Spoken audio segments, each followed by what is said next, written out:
Hello, how are you today? My name is Shannon. This is my YouTube channel, Whiskey and Wool, and my Knitter's Life series, season 5. I don't remember the episode, but it was on the title screen and all of that good stuff. So you definitely saw it. Yeah, coming to you from northern New Jersey, where I work and live and craft. And you'll need to unlock your iPhone first. Oof. And my phone is talking to me. Also, there you go. I have a whip on Martha, which I'll get into in a minute, but I wanted to talk about the sweater vest that I'm wearing. This is the Albers slipover, I think it might just be called Albers, by Sister Mountain. I cast it on July 31st, 2024, and I knit on it for a little while, probably up until for a couple months, and then I got really tired of it and I put it away.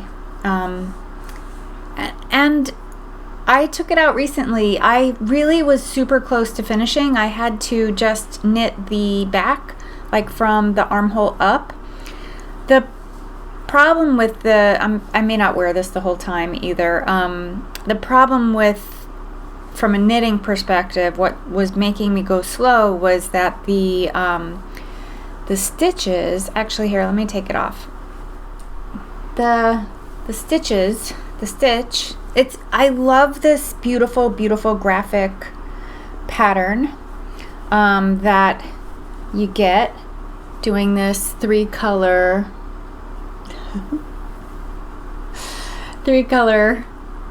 color work, but there are purl stitches in the color work, and whenever knitting in the round with two colors is fine, but when I have to purl in the round, I'm an English style knitter, it's really hard for me because I will put a color in each hand to do two color knitting, but purling, I haven't been able to work out a fast way to do that. So if there's purling to be done in the color work, I'm dropping the yarn and picking it up, so I'm using the same hand. I just haven't figured out a handy way. I'm sure there's methods. To be honest, like, it's so rare that I purl while I'm doing color work. I just haven't bothered playing around with it. Were I doing that all the time, I would probably take more care to learn. But yeah, anyway, this is the Albers vest. I did make this a little bit longer than the pattern calls for, because I was looking for sort of that baggy vest appearance. And I'll put a picture on screen here. I actually I will put some pictures of what I was inspired by, the silhouettes that I was inspired by last summer. And I will also put a picture here of me wearing this. I finished it this week, so I just styled it with a t-shirt, and I think I was wearing a tank top underneath. I styled it with a pair of shorts and a tank top. And yeah, it's super cute. I think it's going to be a really nice transitional knit piece. Let me tell you about the yarn. At this point, I don't remember whether I had the yarn in stash. I think I mostly did. I used Les Garçons British Sport in the colorway Moira's Black Rose, I believe. Yes, Moira's Black Rose. So it's a BFL Masham blend. It's really gorgeous yarn. This is the second time I've used it. Third time I've used it. I really love it. I had used this same black for the tessellated vest from 2 years ago, I want to say. And then I bought more for a different sweater, a dark green. That sweater, I made the stripy unicorn. That sweater I gifted to my son because those colors were more his colors than mine. I also used some really, really old stash. This Green Mountain Spinnery Lana, which is a 2-ply of just American wool. And I held that with a strand of mohair. I don't know what white mohair this might be. Oh wait, I think I have the tag. I bought it, I believe, from that big yarn store in Massachusetts, Webb's it's called. And it's just a straight up 72/28 mohair silk by the company Valley Yarns, which I think is Webb's. It actually says Webb on there. I think that's Webb's in-house line. There's nothing exceptional about it. There's nothing terrible about it either. It is what it is, just some mohair. I swear to God, though, I use so much white mohair. I actually have another pattern in mind that I need white mohair for, but I don't have enough of this, so I may end up buying some more. Yeah, so that was my black, my white. My green yarn was a mystery skein that I got from GarnStories. Oh, the tag is right there. I'm going to leave it in there. Sport weight, called, the colorway is called Soap Opera, and it's kind of like this olive green with a bright green and some bright turquoise. And I really loved the effect that gave the vest. So at some points it is green, and some points you really get these turquoise pops, and there were some speckles too. But yeah, it was really, I said to myself, I'm so close to getting done, even though it was really tedious to purl those colorwork rows. I pushed my way through. What I was gonna say too was that I knit the front and then I put it away. I completely knit the front. I knit the whole piece in the round up to the armhole. Then I knitted flat the front, and then I had to do the back, and I had just started the back, maybe did one row before I put the sweater away. So in the last couple weeks I knit from here up to just finish it off, and then I did the neck bands and the arm bands. I don't know if that's the way the pattern's written, that you knit in the round to the armhole and then stop. I think so. But that, I am always looking for a way to not seam. So I can not seam. I will, by knitting in the round, I will adjust patterns so that I can just because it's one more thing to do when you're done knitting, and I am always really keen to just have my projects done. But I do really, this is a beautiful pattern. Kudos to, I think her name is Claire Mountain, for coming up with it. It's really cute. And I love the graphic nature of the black and white. I think that's really cool. She has some, if you look at the pattern, you'll see many other variations that are equally gorgeous, if that's of interest. But just be aware of those purling of, like, you do color work on the wrong side when you get to the armholes. So then you will be needing to do some purling. And then on the front, on the rest of the body, there are purl color work rows as well. But it wasn't too bad. That part wasn't too bad, knitting in the round, because it's 6 stitches by 9 stitches total, 6 by 3. So 6 in one color, 3 in the other. So I just put the hand, in my dominant hand, I held the color that had to be purled, and then the one that was knitted was in my other hand. And that made it okay. I was able to do that. We're having a gorgeous day here. It's really beautiful out today. It's not too hot for a change. Did I say that? I said I lived in northern New Jersey, but I didn't say I live along the Hudson River. So I live along the Hudson River. You probably saw a little clip. If you're new here, I'm going to try to remember to do a kitchen update for you all later. Okay, let me talk about what Martha's wearing. Because of my weight loss, Martha is not my size anymore. She used to be my size, like, perfectly. She is a little big. I need to take some of the filling out of her bust. She's about 1.5 inches bigger in the bust than I am. I think her waist is fine, and her hips might be a little big. But anyway, Nevertheless, Martha is wearing a pattern of my own design called the Rye Layering Tee that I am so close to being done with. I have had this on the needle since May. It seems like I used to be someone who could knit a sweater in 6 weeks, 2 months tops. Now it seems like I'm running more like 3 months for fingering weight sweaters. But this is the Rye Layering Tee. Rye Layering Tee is a simple pattern that you basically choose your own adventure with the stitch. It's designed to be have negative or neutral ease. You can knit a bigger size if you want a little positive ease. I've done that for myself. This particular one is not blocked yet, so the rib will relax over what you're seeing here. I will end up with a little bit of like probably a 1/2 inch or an inch of positive ease when it's done. Couple things that I did with this version, I knitted on a smaller size needle. So the pattern is meant to be knit on a size 5, US size 5, 3.75 millimeter, using fingering or sport weight.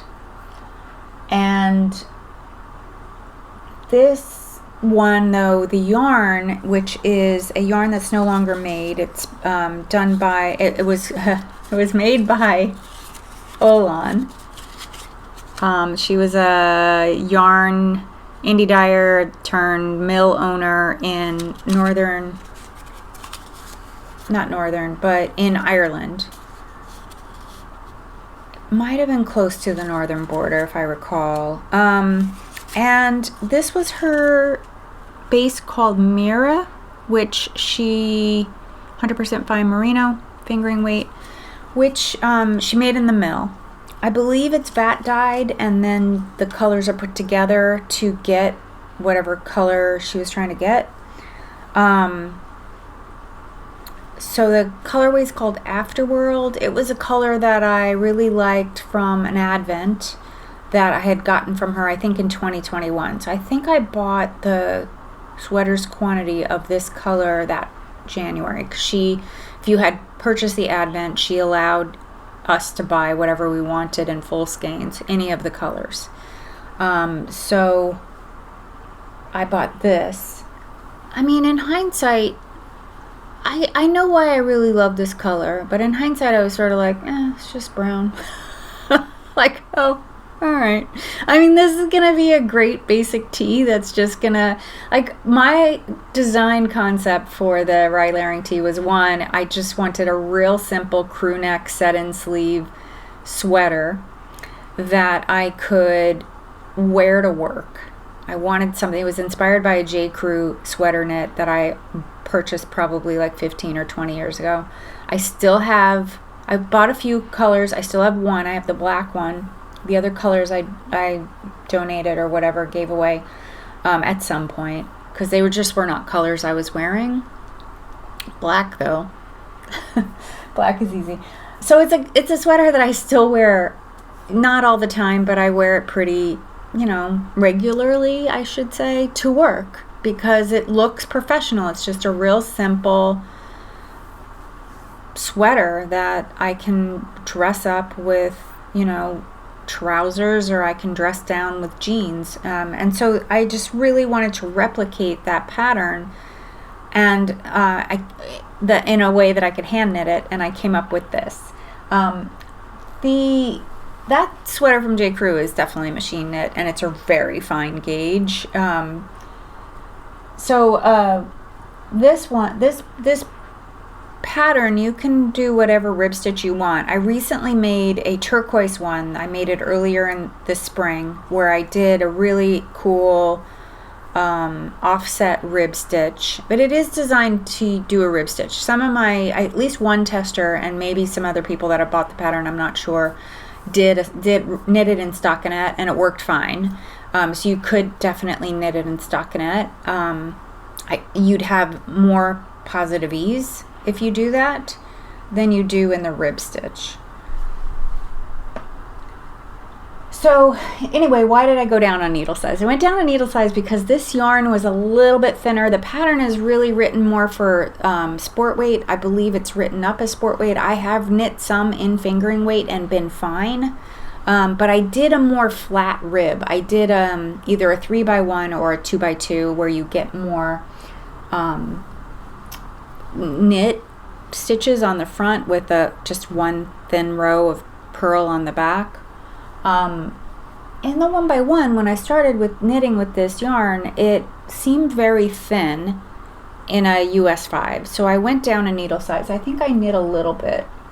I probably knit, because you start, this is a top down, you start across the back, you knit one shoulder, then you knit the back shoulder, one back shoulder just a little bit, and then you knit the other back shoulder, and then you join them, so you get your back neck stitches, and then you knit all the way down to the armhole, put those on hold, and then come around the front and start and knit one side and then the other side, join them, knit to the armhole, and then join the whole thing in the round. So it's completely seamless. There's no seams except, the way you knit them in.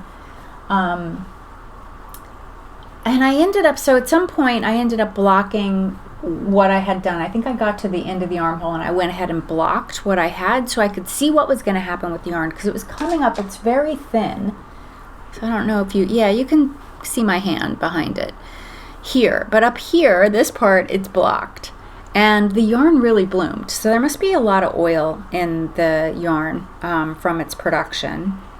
So yarn really poofed up and filled in, so in a really nice way, which was great. But nevertheless, I just continued with US size 4 because I was like, anyway, it's fine. It'll be fine. It's rib, it's stretchy. So this one might be a little bit snugger than what I might have done if I had done a US size 5. Yeah, anyway, great. I love this pattern. This is my 5th or 6th one. I showed, I think last time I showed, in my Cast On With Me, I showed a sleeveless version. I've done sleeveless versions that I've worn a lot in the summer, and I've done several. I haven't done any short sleeve. You could end the sleeve wherever you want because it's rib, so it just ends in rib. And I did lately, for the last year or two, I've been doing Italian sewn bind off for all my bind offs, which I really, really love. I find it much easier to deal with than doing a tubular bind off, and you get the same look, as far as I can tell. I'm sure there's a slight difference, but it's sort of that where the fabric just seems to end without having any sort of edge, like what you would get if you did like a regular bind off. Alrighty. Wait, let me not put my drink there because the microphone is right there.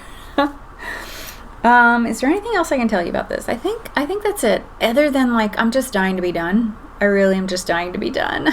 I really was hoping I would finish this sleeve last night, and then I could have blocked it overnight and showed you a finished sweater this morning, but it just didn't work out, and it's fine. It's totally fine. What I should do is show you a little bit closer how the yarn is heathered. So it has pink and yellow and blue heather in it, which I think were the colors that she used to make this yarn. And that's actually what attracted me to it originally. It was this really beautiful transition color between shades of pink and shades of gold and olive green and stuff. So, it's just this really nice color that was real nice, no neutral kind of thing that I just was like, oh, that's really cool. And I knew I had bought it knowing I was going to make this pattern with it, and it just took me forever. It took me 4 years to actually cast it on, 3 at least, if I bought it early 2022. So looking at Martha, I'm like, I really need to adjust her bust size so she gets a little bit smaller. I think she's about a 40 inch. This is the size 3 in the pattern too, if you're wondering. She's a 40 inch and I'm 38 and a quarter or so. So she's almost 2 inches bigger than me. So this is really looking much more fitted on her than it will on me. But I really like the look of it. I like the look of streamlined knits for work. especially for like my work life. Oh, I was just noticing too, it looks a little crooked too, the way it's, I think it's just the way it's on her. And it shouldn't be this snug on the hips either. This will definitely have more ease once it is blocked. And I think it'll grow a little bit too. It'll probably end up being the length of the t-shirt, but I'll show you next time because it'll be done next time for sure. All right, I have another whip. This is my new cast on that I showed in Cast On With Me. I know Cast On With Me isn't for everyone. That's okay. If you didn't watch it, don't worry. You don't need to. I'm going to talk all about it. I wanted to show you the progress I've been making on my Get Out of the Pool tee by Beth MacDonald Stone. And there we go. This is a top-down boxy knit that has like a 3-inch 2x2 rib, and then it is garter stitch, and this has been such a joy to knit because it's just knitting every round, every row, and just really have enjoyed it. Beth was warning me. I saw Beth last weekend actually, and I have some clips that I'll show you at the end of our trip up to the Cloisters. Beth is visiting. I believe she goes home in a couple days, but she's been visiting from Bermuda, staying over in New York and just doing all of the vacation-y things that you do. Like, she has a gorgeous YouTube channel. You should check it out if you're interested in seeing what she's getting up to here while she's here. But anyway, she had warned me that it's really boring, I guess, to knit all the garter, but I'm here for it. I really wanted something mindless, and this has been wonderful.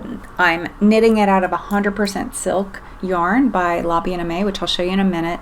But it's just been wonderfully lightweight, and it's been the knit that I had. It's become my knit while I'm in meetings, knit while I'm, commuting, knit when I'm out, because it's perfect for that, just perfect for that.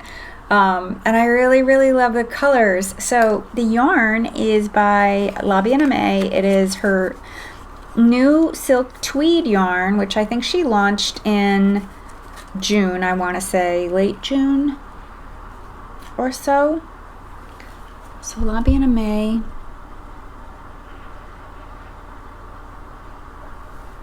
Let's see, I have a wayward hair. I hope that wasn't driving you too crazy looking at it.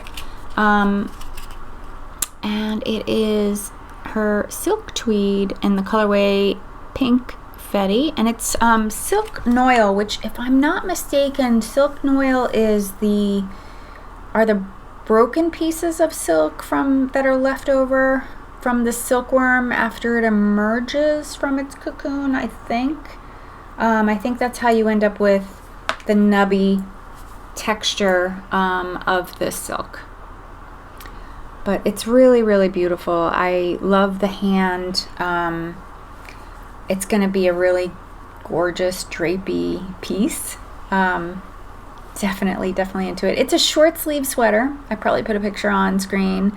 And you knit it in pieces because it's meant to be a way to manage the pooling effect that you get in with an indie dyed yarn. Now, this particular one does not have a lot of color variation. It's more of a speckled yarn, so I can't really say that the design of the pattern works, although I've seen other versions by other people and it does look like it works.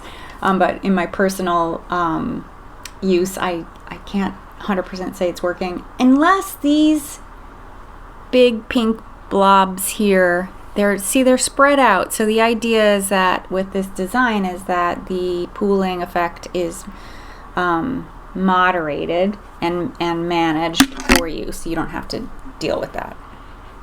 But yeah, this has been such a joy. It's really, I would love to just be knitting on it But I really want to finish this, so I'm going to plow through this probably the rest of the weekend, and then hopefully it'll get done, and then I can kick back and do a little more relaxing knitting. I'm sure it'll get boring at some point to do this, but if I, continue to just use it for, I'm a college administrator, and I am and professor. We're about to start our semester. We're like 2 weeks away, two and a half weeks away from things starting up. So meeting time is coming. Meeting. All right. I have some spinning, and then I'm going to talk to you a little bit about a couple acquisitions, and a little bit of talking to you about what we've done, what I've been doing, what I've been up to. Kitchen update. I'll give you a kitchen update. Okay. So Tour de Fleece just ended. I think since my last episode, in my last episode, Knitter's Life episode, I was talking still about Tour de Fleece. But I think I got you all caught up on everything that I finished. I'm pretty sure I did. I had one bobbin of this. This is, and I've since finished the skein. This is some Pearl Haunui, I actually think it's pronounced Haunui, and Mulberry Silk Blend. It's a 70-30 blend. It's from Inglenook Fibers, dyed by them. The Haunui is a specific sheep breed that kind of new to me. I learned about it last year. Their fiber is very expensive. They are a New Zealand breed. I don't think there's a lot of farms that have the breed. The wool is very fine and lustrous and soft. So this Haunui being blended with silk really made for some drapey yarn, which you can see. My skein doesn't stand up. It's rather floppy. That's generally because it's drapey. But oh my god, this color, I love it so much. It's like this baby blue, shades of baby blue, turquoise, and like a chocolate brown. It's really gorgeous. It would look great in color work with that color. I won't have enough to do that. I ended up making a 3-ply fractal, which should mean I'll get a little bit of a striping effect similar to Spin Cycle, and or any other color changing yarn. And it came out to be fingering weight, and I think I ended up with something around 470 or 480 yards. It was 5 ounces, but I always find like with a big silk content, it's kind of misleading to judge the ounces the same as you would with a wool. But it did come out to be maybe it came out to be sport. I'll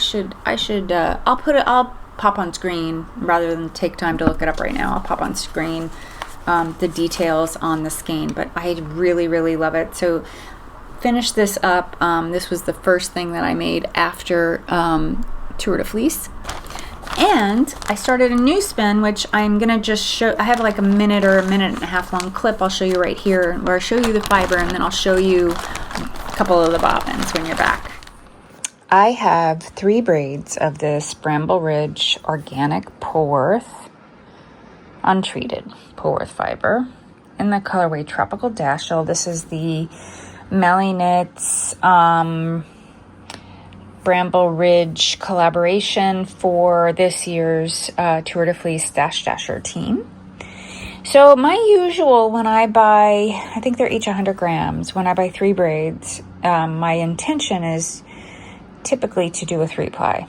So I am doing a 3-ply. But this time around, I'm going to do a different version of it. So this is the braid, one braid, unwound, unbraided in all its glory. So it's just this. It's roving that's been dyed in a speckle pattern where it goes from turquoise to green, yellow, gray, purple, blue, purple, and then repeat. Yellow, green, blue, green. Yeah. Okay. So that's the color repeat. This right here. From there to there. And so what I think I'm going to do to see if I can get longer color repeats is to spin this. I'm just going to do a fractal spin. So spin this end to end, this one, without splitting it apart. Normally I would split each braid into 3 parts, and then one part would stay end to end, the second part would be divided, and the third part would be divided by 3 or 4. That's my usual. This time around, I'm going to spend one whole braid end to end, then another braid I'm going to divide into 2 and spin end to end twice. That'll go on 2 bobbins. This will go on 2 bobbins. This will go on 2 bobbins. And then the third one will be spun, divided into 3 and spun onto 2 bobbins. And then they'll ply together. So this will be the one end to end, split in half, split in 3 or 4, probably 3. Let's see what happens. All right. So these are the bobbins. I'm doing a 3-ply yarn. Is it fractal? Yeah, it's fractal. I decided to do, well, I explained it in that clip. So I'm doing what I said in that clip. So this is one braid, 100-gram braid, spun end to end, no splitting. I'm currently working on the second braid. I'm 1 bobbin in. It's a braid that I split in 2.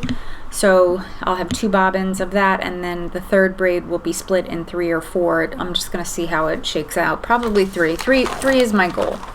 And then that will be my third color, and then the 2, I'll put 3 bobbins together, 1 from each of the braids, which should give me some real nice consistent color. But yeah, I really love it. I have to just say though, so I'm not really a purple person. I love the shade of purple, but I don't like to wear it. And this purple, this is more of a red purple, which I can do more easily than a blue purple. Blue purple is just really no. It's my second least favorite color to wear. My least favorite color to wear is olive. Just no, not for me. It just doesn't do anything for me. But I like it. I like all colors, but I've just learned certain ones. If I buy something in those colors, I just won't wear them.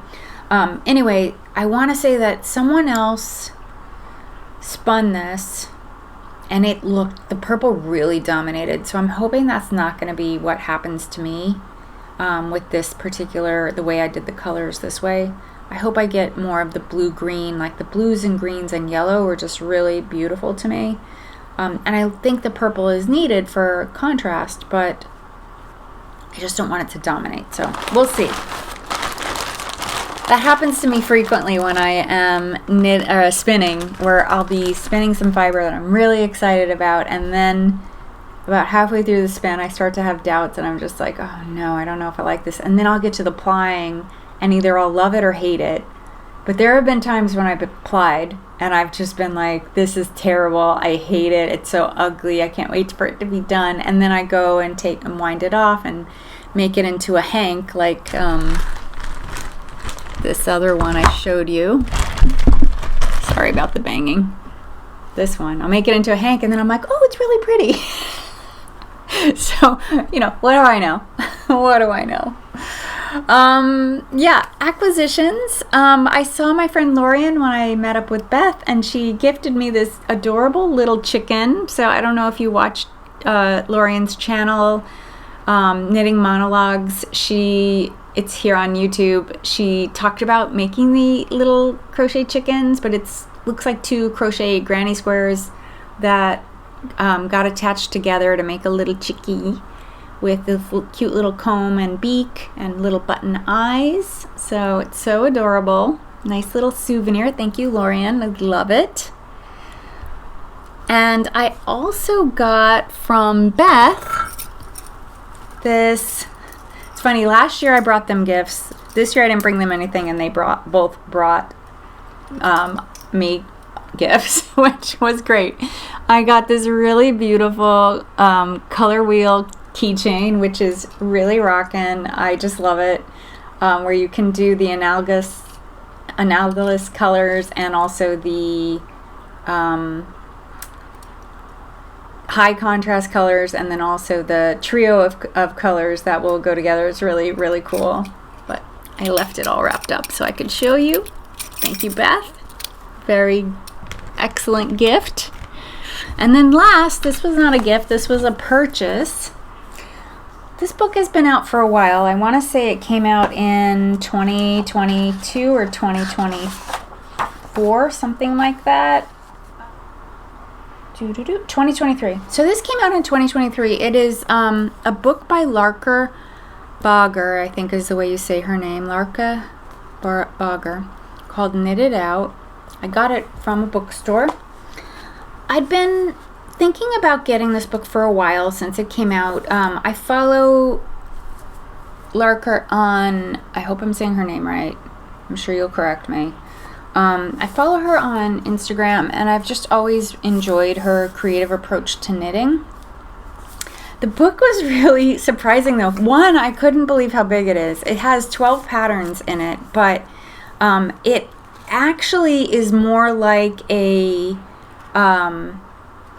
it reminds me of an art project, actually, because it's such a mix of patterns but also just her life. Like, there's a lot of pages like this that just show some of her design process, and it's a bit autobiographical. She's talking a lot about her her process, and just, there's some stuff in there about her childhood and about her life now, and things like that. Like, it's written in first person and just really goes, all in on the knitting process and all of that. I bought it because I had seen recently on Instagram this pattern. Wait, it's called the 3-Day Sweater. There's a picture of it here. So this is actually a dress version, but you can make it any length you want. But I just really loved the effect of like lace yarn on big needles with these regular yarn overs and just mixing the yarn up. She has another sweater in this book called Inner Child, where she gets really into detail about, instructions to the knitter on how to, here, let me find it. Is that it? Yeah. The technique of it. So that's the sweater. I don't want to give away the book pattern. But where it's like a scrappy knit. It's a scrappy technique of putting together all these bibs and bobs that you might have. So she has pretty detailed instructions that, to encourage you and help you knit them.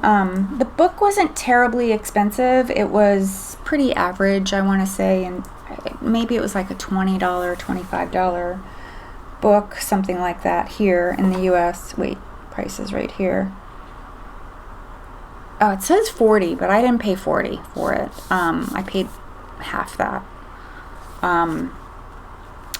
But yeah, anyway, I'm gonna chew on it. It was a lot more than I expected. I just thought there'd be a couple recipes for knits in it. I didn't expect all the other stuff. But it's cool, it's like, you really get a peek into her creative mind, and you can just tell, like, she definitely has the mind of an artist, like the way she thinks things through.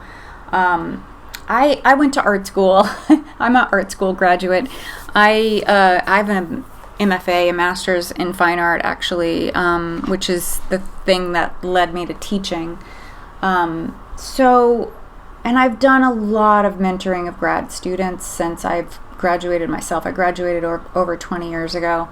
And it really gave me this whole vibe of like, this is an artist. Like, this is someone who's really thinking a lot about their craft and the approaches that she's applying to it are definitely from an artistic perspective rather than a more like practical, this is how you do it kind of way, which there's nothing wrong with either approach. It's just two different ways, I think, to work.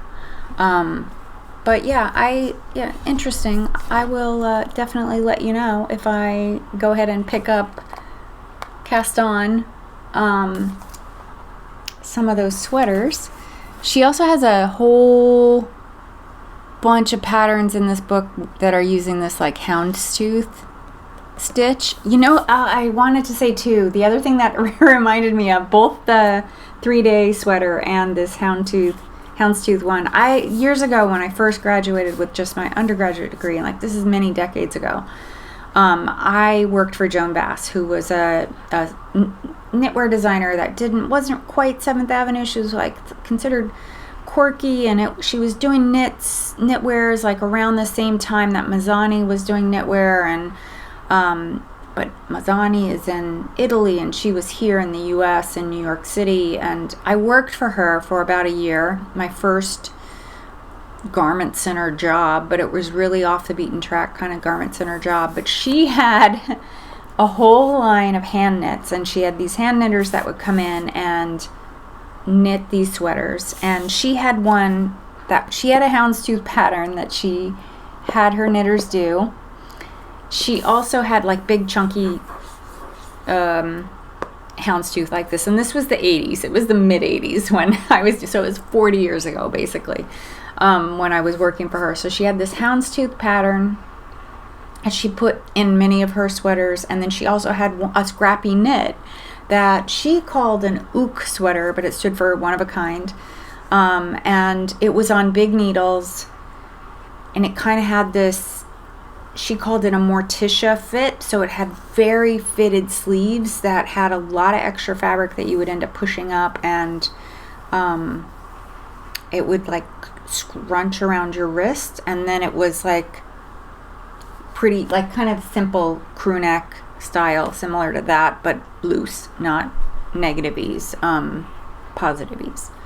They were really pretty, and she sold those sweaters for hundreds of dollars, like even back in the 80s. So these days it would probably be a couple thousand for those sweaters. That's why we knit, right? That's why we knit. But yeah, anyway, thought that was interesting. As I was looking through hers, I was like, oh, Joan Bass. Reminds me of it. I mean, everything comes back again, right?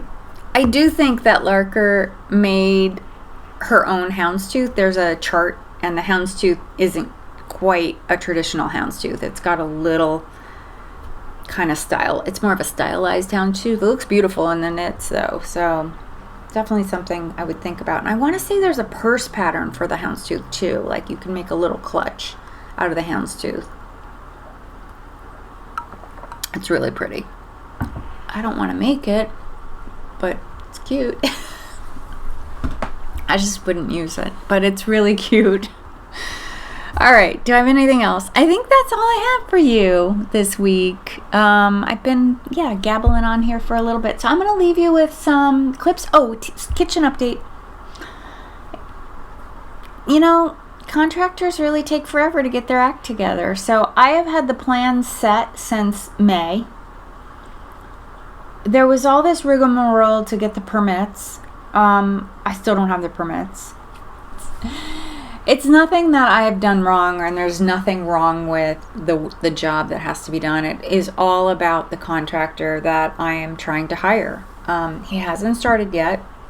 He's come in and taken measurements a couple times. He's coming again on Monday to take measurements.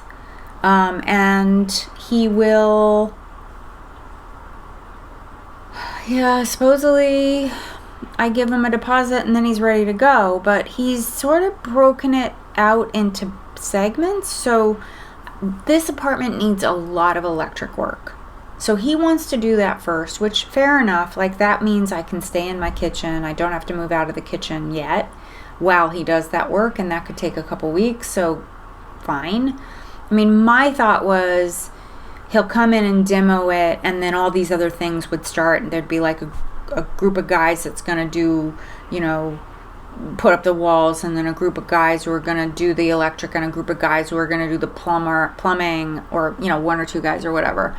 Like, it would be like sort of this assembly line, quick, put together thing. But I don't think that's how he works. I think he has a very small crew, and I think they all do everything. That's my impression. I might be wrong, which is fine. Like, I'm gonna get a very bespoke feel to the whole thing, and I'm sure it'll be gorgeous, but it will mean that it is taking much longer than I thought. And I will have to pay more for the cabinets because of the tariffs. I've already been told that there could be as much as an 8% increase on the price, which, you know, what am I going to do? I can't put it off until there's another president who undoes all of the tariffs that are just killing our economy here. Yeah, lovely. I mean, I'd rather do it now when it's not so, when we're not in a recession, because I'm sure a recession is coming. It just feels that way, unless somebody gets impeached and there's someone new. There's a recession heading our way to the U.S. shores soon, because things are going to get very, very bad. And they're not going to get better until we have someone else in that seat. So, it is what it is.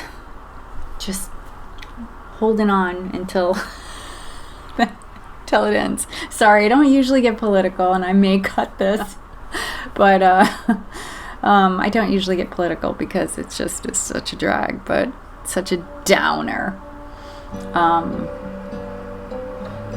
But anyway, thank you so much for hanging out with me today. I hope you enjoyed my little update. I look forward to finishing another piece and having that to share with you next time.